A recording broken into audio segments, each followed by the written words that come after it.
from different angles. So what happens, we have this period of Egyptian history that's controlled by Greece, right? We'd call those the Ptolemaic dynasties.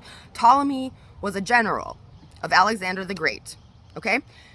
And Alexander the Great's father, if you've seen Alexander the movie with Colin Farrell, it's actually a pretty decent movie, but it's an adult movie, okay? And lots of homoeroticism, as you might already kind of go into it knowing, but if you don't, like, okay, be aware of that. Like, obviously, I don't fucking care. But it's just, and his lover's Jared Leto, so, you know, it's not too bad. But anyway, his father, Philip of Macedon, who's played by Val Kilmer in the movie, right?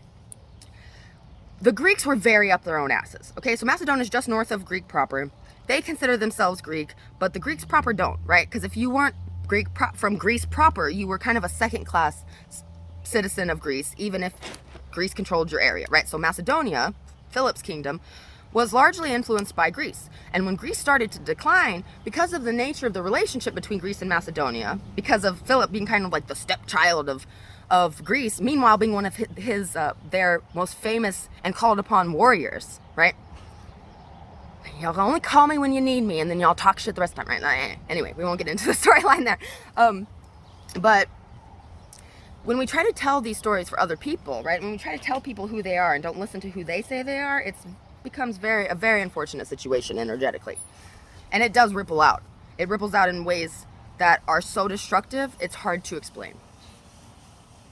Ultimately, when you follow the thread. So, when Greece goes into decline, Philip of Macedon sees like this as an opportunity, right? He's like, okay, y'all thought I was a fucking redheaded stepchild, but y'all about to see, right? And he goes, takes over Greece. He ends up passing away, and Alexander the Great comes to the throne, right? And so Alexander does his thing, right? And he's a very problematic character too. I haven't started working with Alexander specifically, but I've been working with a lot of the Greek heroes. It filters down, right? Because that's a lot of the templating he carried too. See how this works? So, Alexander, when he dies, the kingdom gets split up. I think it's into eight parts. Egypt being one of the parts. And he gives the parts to each of his generals. He has 8 generals, okay? Ptolemy is the general that gets Egypt. So that's why we have these Ptolemaic dynasties that aren't even Egyptian. They're Greek, okay?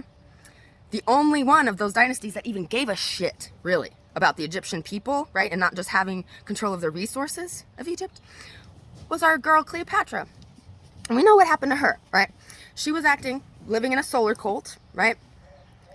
Even though she was a very embodied and integrated person. Like, her mother was Egyptian, and she was the first Ptolemaic member of that family to actually learn Egyptian. None of them even gave a shit. None of them even gave a shit enough to learn the motherfucking language. And let me tell you, even though that's unfortunate, her learning, and I would have to check the date of the Rosetta Stone, but the actual Rosetta Stone artifact, what it is it has an inscription. It has a passage in 3 different languages. The first language is a form of Egyptian hieroglyphics. The second is a very early form of Greek. I think they call it Linear A. And then there's a later form of Greek. That's literally the only reason we can read Egyptian. That's it. Because even Egyptians couldn't read Egyptian in the Ptolemaic dynasties, because it's not like they taught the lay person anyway, right, for the most part. And Egyptian was not a valued language in the Ptolemaic dynasties, period. So Cleopatra learning that was really an embracing of her own heritage, right, her own heritage, and a marrying. And I was also Cleopatra, so let them talk. I don't give a shit.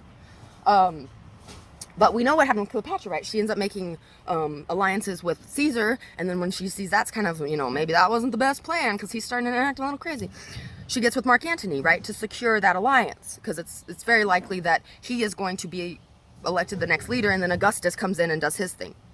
So it doesn't happen. And then we know what happens to Mark Antony too. He's killed, and then the children that Cleopatra had with Caesar, she has one with Caesar and one with Mark Antony, they are both killed by Augustus, right? Because they are the rightful heirs. And that's how it tends to go. That's how a lot of distortion gets fomented, is when families turn against each other and decide that one of them deserves it more than the other person who maybe was meant to lead more this time around. That doesn't mean you don't get to. And in fact, being at a round table means that everyone gets to lead at some point based on what they're naturally inclined to do. That is a round table, girls and guys.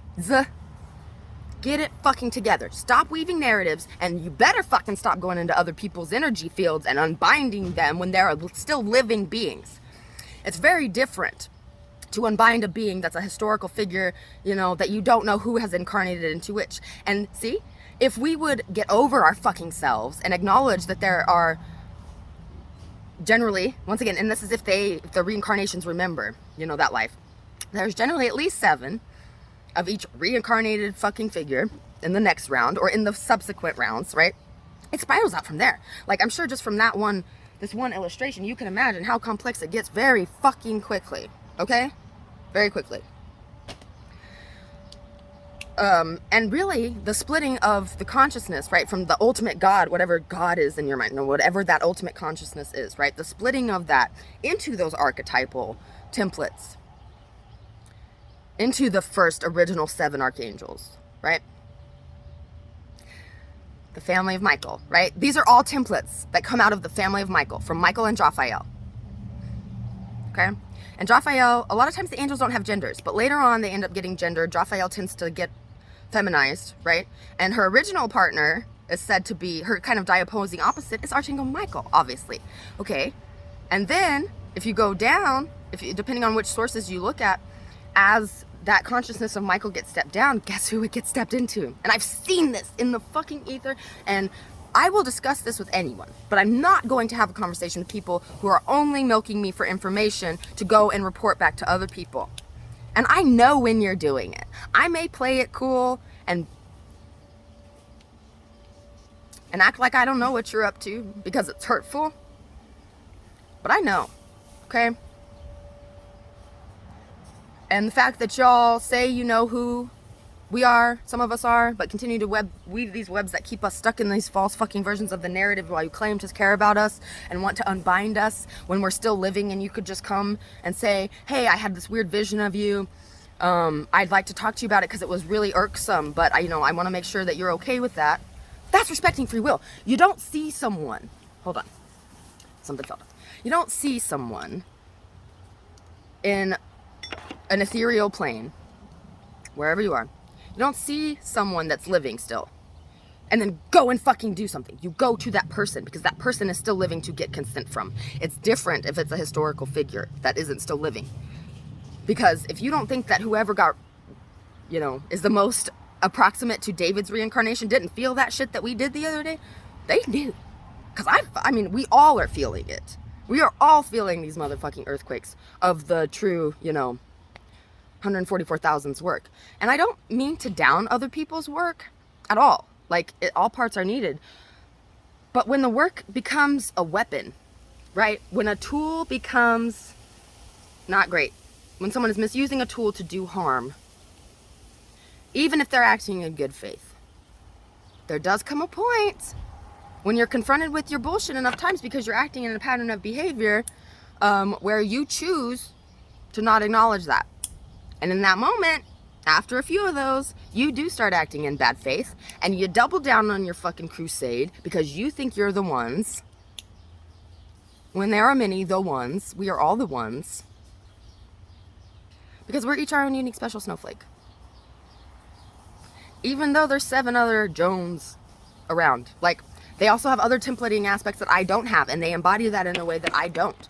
That doesn't make me insecure. That doesn't make me feel like I need to compete with them. Imagine what we could do if we all worked together, right? How we could unbind the fucking storylines that have been told about our soul aspects. It would be incredible. But when people get in the ego about it, it becomes pretty evident quickly. And it's literally the same shit over and over and over and over and over. Like, same shit, different day, y'all. This is why my main tenet here is no culty bullshit. Because the cult of personality is very similar to like a cult. And the cult of personality is exactly why all of these Christos missions have failed. Every time. Every time. One personality comes forward, gets all in their ego about it. The others are like, oh, okay, yeah, we do believe you're the one. And they enable it. And others of us are like, what the fuck, not again? Come on. Learn your lessons, please. You can't learn your lessons when you're determined to keep perpetuating a false version of the narrative because it makes you look like the good guys, when in that life, y'all actually were the motherfucking bad guys. And I've been asking God to show me. Right? And I don't get everything that I fucking ask for. You know, I want to believe that there are incarnations where these people, you know, weren't complete liability to the motherfucking team. But the truth of it is, they haven't come to me yet. And maybe that's just because I'm not meant to see those yet. I'm not saying they never have had them. I'm saying the way that they're once again acting in this life is very much reminiscent of the templates that were misfires last time. Don't repeat them. Don't lean into those ones. Go in and get the soul piece and get the fuck out. Don't linger. Okay? So this is about 22 minutes now, so I'm going to cut it off. We'll be expanding upon this a lot. Let me know if you guys have questions, because this is a lot. It's very complex. Thanks, guys.